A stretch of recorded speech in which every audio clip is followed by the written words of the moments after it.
O INSS volta a ser questionado por quem está na fila em busca de benefício. O órgão apresentou no mês de outubro uma redução de 50% nos pagamentos. Um especialista questiona o método de avaliação usado no serviço.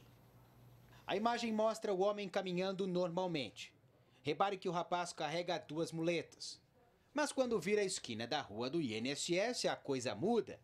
Na maior cara de pau, ele usa as muletas, fingindo ter dificuldades para andar. O homem permanece na fila com os acessórios ortopédicos. Não dá para saber se ele conseguiu o que queria, mas as imagens provaram a tentativa dele de fraudar o sistema em busca de benefício. Uma situação que não é comum, bem diferente da realidade vivida por Ricardo Bonini, que passa boa parte do dia deitado nessa cama sem forças para se levantar. Ele luta contra a síndrome de Meniere, uma doença que afeta a audição e gera muitas crises. E quando dá as crises é tudo no sentido horário, rotatório, fica tudo rodando e tem que esperar passar, não tem o que fazer. E quando eu estou no meu normal assim, eu tenho uma tontura constante. Além disso, o técnico em informática também enfrenta duras crises de asma. São vários remédios. Para se locomover, só com muletas, andador e cadeira de rodas. Depois de uma cirurgia feita em 2011, o quadro clínico de Ricardo vem piorando a cada dia. Desde 2013, quando saiu do último emprego, Ricardo vem tentando a aposentadoria por invalidez. A família já moveu pelo menos 5 ações na justiça tentando obter o benefício. Mas até agora eles não conseguiram. O laudo do Hospital das Clínicas comprova que ele possui a doença e que a patologia pode ocasionar incapacidade temporária ou até permanente. Mas o último acórdão de setembro deste ano mantém a sentença contra a aposentadoria do paciente. Essa situação deixa muita indignação para a família, que vive apenas com o salário da esposa de Ricardo, que é massoterapeuta. Eu vejo tantas pessoas que não precisam e recebem, infelizmente. E meu marido precisa, não tem condições nenhuma de trabalhar e muito menos de se manter sozinho e não consegue. Eu tenho ele caindo no chão todos os dias em casa, eu vivo pegando ele do chão, com crises, às vezes até com coisas epiléticas. Segundo o Ministério do Desenvolvimento Social, até outubro deste ano, o INSS auditou 1.124.789 casos e cancelou 686.224 benefícios.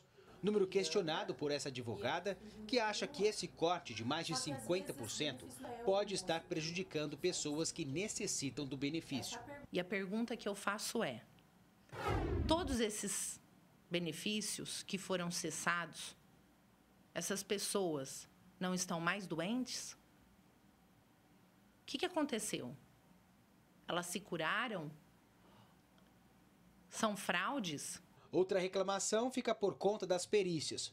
Muitos questionam as divergências de laudos entre peritos e médicos particulares. Se ele acompanha o paciente por uma vida toda, é óbvio que o laudo dele consta tudo que essa pessoa passa. Nós precisamos dar maior atenção aos laudos médicos emitidos pelos médicos do paciente. Ricardo, você espera que o INSS um dia reconheça que você não tem condições mais de trabalhar?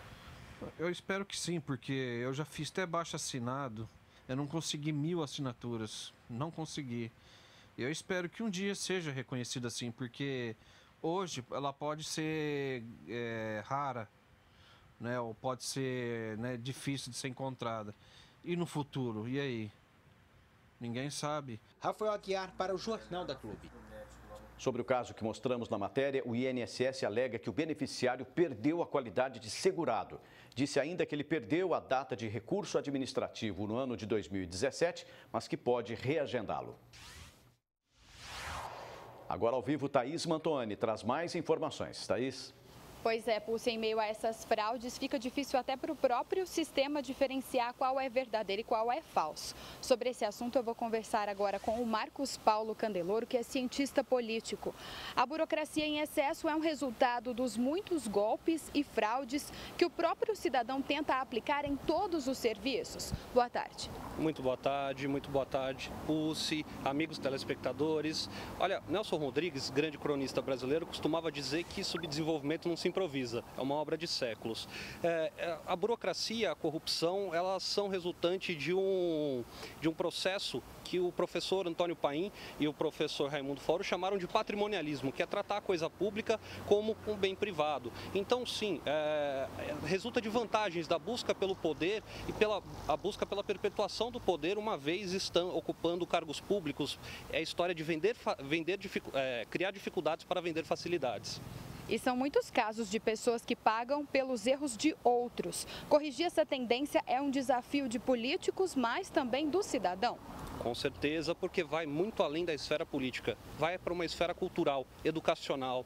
Nós temos uma cultura, e a cultura da lei de Gerson, a cultura do eu gosto de levar vantagem em tudo. Não que todo cidadão brasileiro seja assim, mas de novo, igual a pergunta, aqueles que fazem obrigam os outros a pagar pelo ato ilícito. Portanto, sim, é um processo que permeia meios culturais e educacionais. A partir do momento que nós tivermos punições exemplares, a partir do momento que nós tivermos atitudes relacionadas ao cotidiano que sejam moralmente exemplares, a partir daí nós teremos a possibilidade de erradicar esse tipo de problema.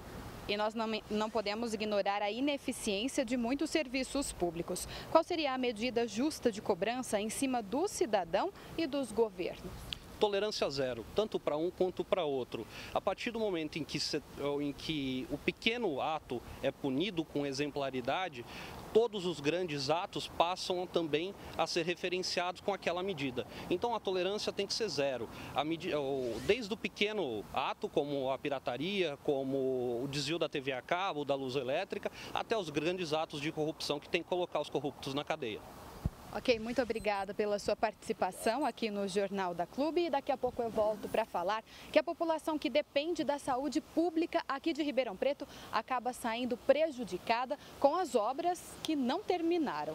Paulo Pucci. Eita, já, Thaís.